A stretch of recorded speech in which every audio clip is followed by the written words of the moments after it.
ஒரு குடிசையில நாம நினைச்சிருக்கிற வண்டியர்கள் எல்லாரும் நம்ம பெருசா வாழ்ந்துட்டோம். இல்ல பாருங்க உங்களை குறை சொல்ல நம்ம நல்லா பெருசா வாழ்ந்துட்டு இருக்கிறோம். நம்ம மாடி வீடு கட்டிட்டு இருக்கிறோம், தோட்டம் வாங்கிட்டு நினைச்சிருக்கீங்க. வெறும் 5% பேர் தான் அது மாதிரி இருக்கிறோம்.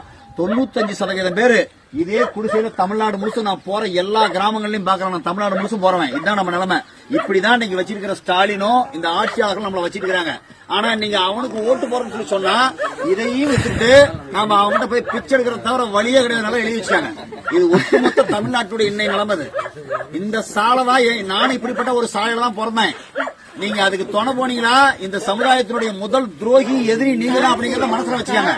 தயவு செஞ்சு சொல்றேன், திமுகவுக்கு ஓட்டு போட்டா தமிழ்நாட்டில் இருக்கிற ஒவ்வொரு வன்னியனுக்கு மட்டும் இல்ல, ஏழையா இருக்கிற எல்லா ஜாதி மக்களுக்கும் இப்படியேதான் நம்ம குடிச்சோட வாழ்ந்துட்டு இருக்கோம். கஞ்சி கூட வழி இல்லாம நல்லா வளராம ஒண்ணு இல்லாம போயிடும். இப்படியே நாங்க பாருங்க எங்க பொண்ணுக்கு எங்களுக்கு என்ன சம்பளமா கொடுத்துக்கிறோம். பாவம் அங்க இருந்து எதுக்கு வந்துக்கிறாங்க உங்ககிட்ட எல்லாம் சொல்லி வாங்கிட்டு போறான்னு சொல்லிட்டு யாரோ ஒருத்தர் சொல்றான்னு சொல்லிட்டு 80ல போராடி இத்தனை பேர் செத்து மறுபடியும் பழைய மாதிரியே நீங்க போயிட்டு சொல்லி சொன்னீங்களா நம்ம எதுவுமே ஆக மாட்டோம். இதை நல்லா பாத்துக்காங்க.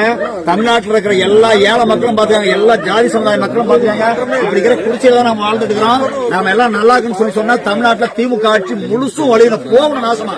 அவங்க இருக்கிறவர்களும் வரவே முடியாது. இப்படி கொஞ்சம் 5-10 சம்பாதிச்சாலும் அதையும் கொண்டு போய் சாராயத்தை கொடுத்து நம்மளுக்கு இப்படியே உட்காந்துக்கிறாங்க. இதை மாத்தணும். இன்னும் ஒரு மாசம் நடக்கிற தேர்தலில் ஒழிச்சு கட்டி திமுக வீட்டுக்கு அனுப்பி ரெட்டால மாம்பழம் தாமரை வந்தா மட்டும்தான் தமிழ்நாடு நல்லா இருக்கும். கொஞ்ச நேரத்துக்கு முன்னால செல்லுல ஒரு வீடியோ பார்த்தேன். நல்லா சிந்திச்சு புத்திசாலித்தனமா தமிழ்நாட்டு மக்கள் முடிவெடுக்கணுங்கிறத அந்த வீடியோ மூலமா நான் தெரிஞ்சிட்டேன். அதனாலதான் இந்த பதிவு உங்களுக்கு நான் போடுறேன்.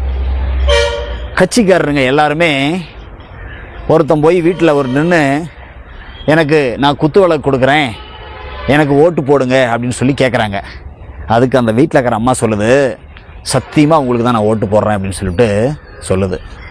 உடனே அந்த வீட்டுக்கு இவர் கேட்குறாரு, ஓட்டு கேட்க போனவர், ஏம்மா அண்டா கொடுத்தவனுக்கும் அதே தான் சத்தியம் பண்ணீங்க, குடம் கொடுத்தவனுக்கும் இப்படியே சத்தியம் பண்ணுறீங்களே, யாருக்குமா ஓட்டு போடுவீங்க, இது தப்பு இல்லையா அப்படின்னு சொல்லிட்டு அவர் கேட்குறாரு. அதுக்கு அந்த வீட்டுக்காரம்மா புத்திசாலித்தனமாக பதில் சொல்லுது, தம்பி நீ எந்த காலத்தில் இருக்கிற, என்கிட்ட தேர்தல் நேரத்தில் பல பேர் வராங்க, ஒவ்வொருத்தரும் பொய்யான வாக்குறுதிகளை கொடுத்துட்டு எனக்கு ஓட்டு போடுன்னு சொல்லி சொல்கிறாங்க. அவங்களெல்லாம் கெடுக்காத கடவுள் நான் சொல்கிற செய்கிற சத்தியத்துக்கு மேலே தான் என் மேலே நடவடிக்கை எடுத்துகிற போகிறாரா, என்ன தான் கெடுத்துட போகிறாரா? கெடுக்க மாட்டார் தம்பி, கெடுவான்னு தான் கெடு நினைப்பான். எங்களுக்கு தெரியும் யாருக்கு ஓட்டு போட்டால் இந்த நாடும் இந்த நாட்டு மக்களும் நல்லா இருப்பான்னு சொல்லிட்டு அந்த அம்மா அழகாக தெளிவாக சொல்லுவாங்க. அந்த மாதிரி தமிழ்நாட்டு மக்களே யார் எதை கொடுத்தாலும் வாங்கிக்காங்க.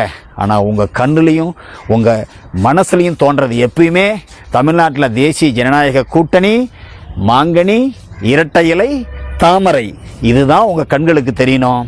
இருண்ட ஆட்சிக்கு முடிவு கட்டுவோம், விடியாத திமுகவை வீட்டிற்கு அனுப்புவோம்.